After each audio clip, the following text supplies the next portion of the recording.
Bonjour, mon nom est Stéphane Beaulieu de Patio et Clôture Beaulieu. Je vais vous parler aujourd'hui des différents matériaux qu'on utilise dans la construction de patio et aussi ceux qu'on n'utilise pas. Polymères et composites synthétiques. D'abord, les polymères et composites synthétiques sont faits de fibres de bois mélangées avec des produits pétroliers non renouvelables et une certaine proportion de plastique recyclé. Avantage, il est très stable et aussi son entretien est minime. On parle d'un lavage 2-3 fois par année. Désavantage, il est très chaud lorsqu'exposé au soleil, donc très chaud pour les pieds.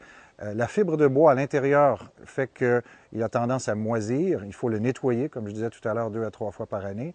Et aussi, il utilise des ressources non renouvelables, il n'est pas biodégradable et il n'est pas recyclable. Pour ces raisons, nous n'utilisons pas les polymères et composites synthétiques dans nos projets parce qu'ils ne satisfait pas à notre vision d'entreprise.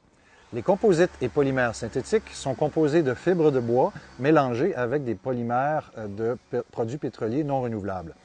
On voit ici la tentative de recréer le grain du bois et de façon synthétique et aussi la fragilité du produit composite. Ici, j'ai gratté avec mon ongle et vous voyez la marque que ça fait. Ici, avec le derrière d'une chaise et la tentative de sabler le produit composite vous donne ce fini ici. Donc, il n'est pas possible de sabler pour éliminer les graphings parce que là, on obtient cette finition. Bois traité. Le bois traité est composé de sapin, de pin et d'épinettes qui a été traité sous pression à l'usine avec un préservatif chimique. Avantage, il est peu dispendieux. C'est aussi un matériau qui est renouvelable. Désavantage, il a tendance à craquer, à tordre, donc à gauchir, et aussi il n'est pas recyclable. Puisqu'il est exposé au soleil et à la pluie, sa durée de vie est en moyenne de 15 ans. Le bois traité montre une couleur verte qui est causée par le cuivre qui est à l'intérieur de son produit chimique. On voit ici une coupe du bois traité montrant que le traitement n'est pas au complet, comparativement au cèdre par exemple, où son traitement naturel est complet, donc beaucoup plus durable. De l'autre côté, ici, on voit les désavantages du bois traité. Il craque, il tord et aussi beaucoup d'échardes qui sont le problème du bois traité. Cèdre rouge. Le cèdre rouge de l'Ouest est protégé naturellement contre les insectes et les champignons. Il a les avantages d'être un matériau très beau, très stable. Son grain fin et droit font qu'il ne craquera presque pas, il ne gauchira pas. Sa durée de vie est très élevée, on parle de 30 ans en moyenne, et il ne requiert aucun produit chimique pour le protéger. Désavantage, si vous décidez de le teindre, vous devez appliquer une teinture à tous les 3 ans. De plus en plus de gens laissent le cèdre vieillir vers une couleur grise très appréciée.